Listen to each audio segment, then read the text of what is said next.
Oke, selamat pagi semuanya adik-adik sekalian. Jadi hari ini kita akan membahas materi yang ringan-ringan, mungkin bisa dibilang seperti itu. Di balik banyaknya berita dengan diskusi kelas berat selama 1 minggu ini. Oke, baik, kembali lagi saya dengan Arta. Jadi hari ini saya akan membahas bagaimana kita menentukan jarak antar dua gen yang terletak pada kromosom yang sama. Oke, seperti kita ketahui bahwa pada satu kromosom itu tidak hanya terdapat satu gen, tetapi terdapat banyak gen, ya kan? Nah, apa yang terjadi ketika satu kromosom itu terdiri atas banyak gen? Oke, mari kita lihat. Jadi ini adalah contoh organisme dengan kita sederhanakan heterozigot, di mana kedua kromosom homolog memiliki alel yang berbeda. Nah, di sini kita akan kaji secara sederhana hanya menggunakan dua gen, yaitu gen A dan gen B. Di mana pada kromosom yang merah, yang ini adalah kedua-duanya membawa alel dominan, yaitu alel dominan A dan B, sedangkan kromosom biru membawa alel resesif, yaitu alel resesif A dan alel resesif B kecil. Jadi tidak selamanya nanti seperti ini ya teman-teman, bisa juga prosesnya berbeda. Tapi saya akan berikan contoh yang sederhana. Nah, apa yang terjadi kemudian? Bahwa kita tahu pada meiosis kemungkinan akan terjadi pindah silang antar dua kromosom homolog. Oke, nah pindah silang ini biasanya terjadi pada profase 1. Oke, nah terus apa yang terjadi jika terjadi pindah silang? Nah, jika terjadi pindah silang, maka kita akan menghasilkan 4 tipe gamet yang bisa dikelompokkan menjadi 2, yaitu gamet kombinasi parental, yang artinya susunannya sesuai dengan susunan awal. Ya, di sini adalah A besar berpasangan dengan B besar, A kecil berpasangan dengan B kecil. Ini nilainya karena dia lebih sering terjadi itu lebih besar dari 50%. Jadi kedua gamet ini kalau ditotal jumlahnya lebih dari 50%. Nah, kelompok yang kedua kita sebut dengan gamet rekombinan. Ya, gamet rekombinan ini adalah hasil pindah silang, di mana di sini kita bisa lihat A besar berpasangan dengan B kecil, A kecil berpasangan dengan B besar. Karena peristiwa ini sangat jarang terjadi, maka jumlah total dari kedua gamet ini akan kurang dari 50%. Oke. Nah, kemudian bagaimana kita tahu bahwa ini terjadi? Maka dilakukanlah suatu persilangan yang disebut dengan nama test cross. Nah, apa itu test cross? Adalah persilangan suatu fenotip, ya kan, dengan induk homozigot resesif. Di sini kita adik-adik bisa lihat. Nah, kenapa homozigot resesif? Karena gamet yang dihasilkan oleh homozigot resesif itu tidak akan menutupi alel-alel yang dihasilkan oleh individu yang disilangkan dengannya. Ya kan? Pada kasus ini adalah alel yang dihasilkan oleh individu ini.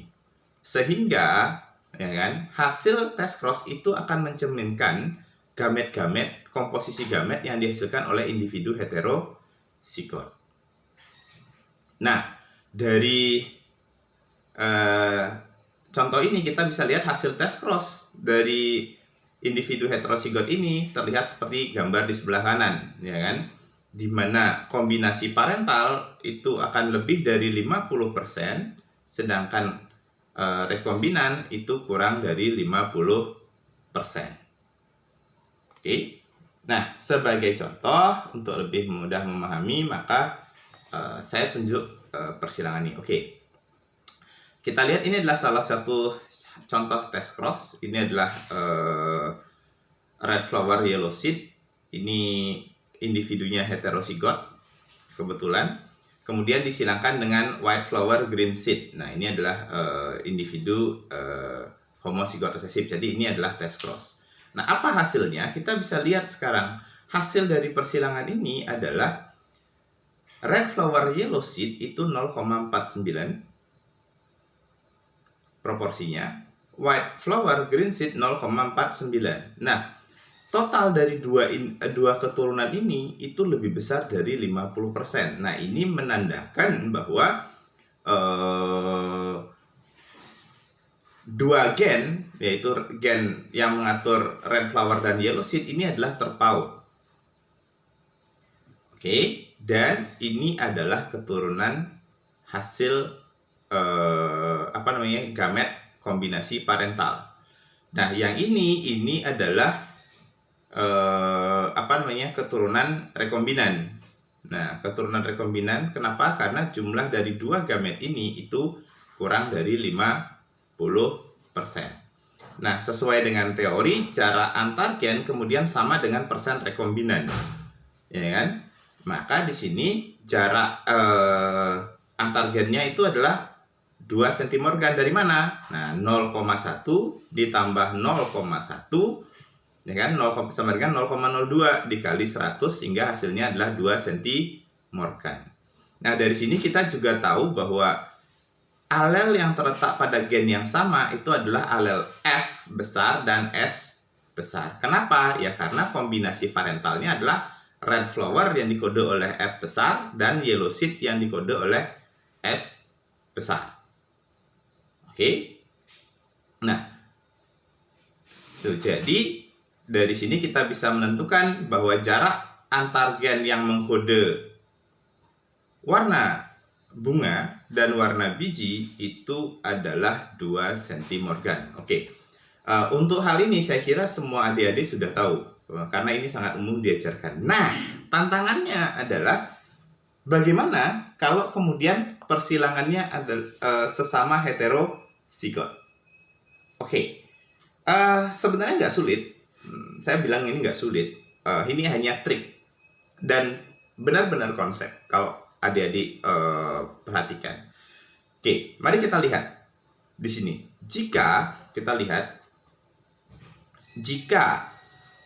kedua gen terletak pada kromosom yang berbeda seperti pada teori hukum independent assessment pada Mendel, maka kita tahu ya, jika dua gen terletak pada kromosom yang berbeda, maka peluang dihasilkannya gamet A kecil B kecil atau homozigot resesif itu adalah 1/4.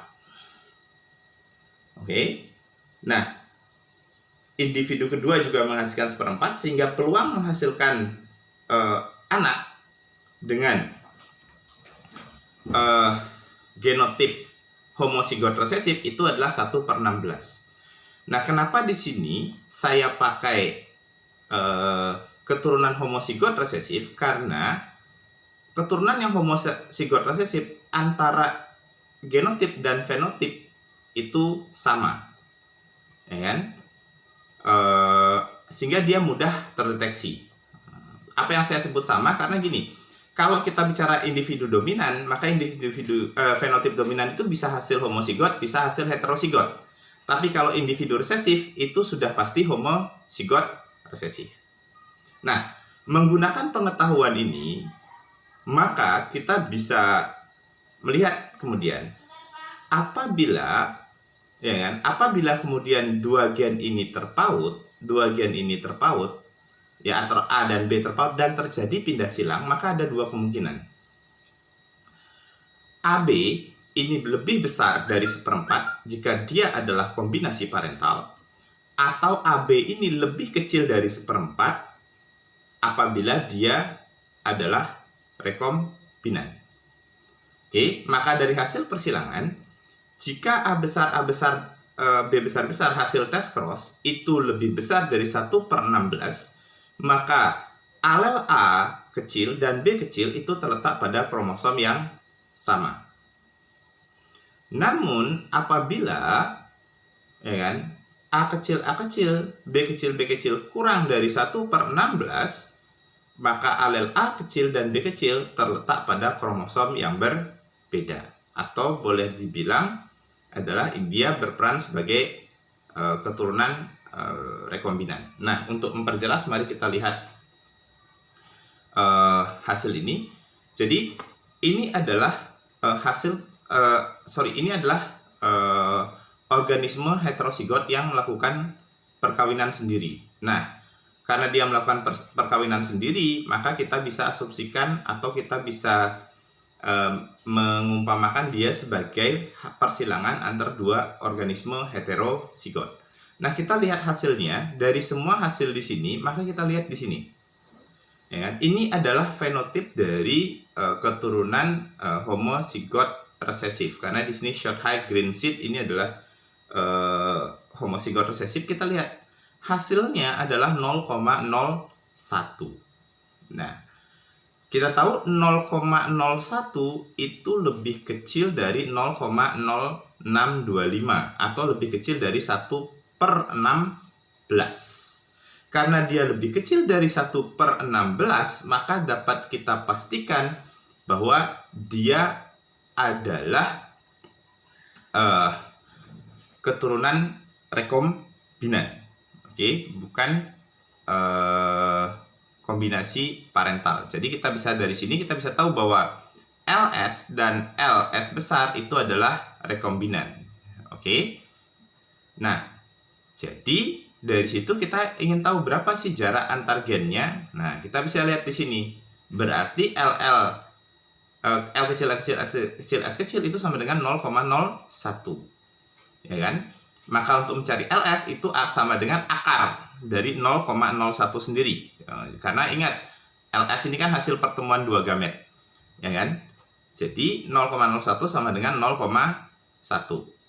Nah, jumlah LS sama L kecil S kecil dengan L besar S besar itu sama dengan 0,1 juga. Sehingga jarak antar kedua gen akhirnya apa? 0,1 ditambah 0,1 sama dengan 0,2 dikali 100% hasilnya adalah 20 cm². Oke, saya ulangi sekali lagi. Yang pertama adalah ya kan, hasil persilangan ini menghasilkan keturunan homozigot resesif 0,01, ya kan, di mana 0,01 ini lebih rendah daripada 0,0625. Jadi data ini memberikan dua kesimpulan. Yang pertama adalah kedua gen tersebut terpaut, ya kan, dan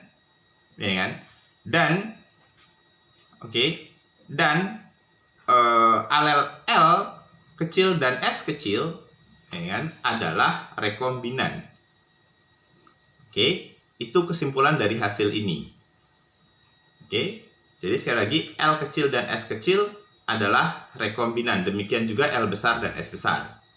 Dari data ini kemudian kita tahu bahwa L kecil, S kecil itu sama dengan 0,01. Untuk mencari satu gamet L kecil, S kecil tinggal diakarkan. Oke. Nah, kemudian untuk menentukan jarak antar gen, maka L kecil, S kecil dan L besar, S besar kita jumlah, kemudian kita kalikan 100 dan diperoleh 20 cm². Oke, itu yang bisa saya jelaskan. Semoga penjelasan ini bisa membantu adik-adik sekalian. Terima kasih.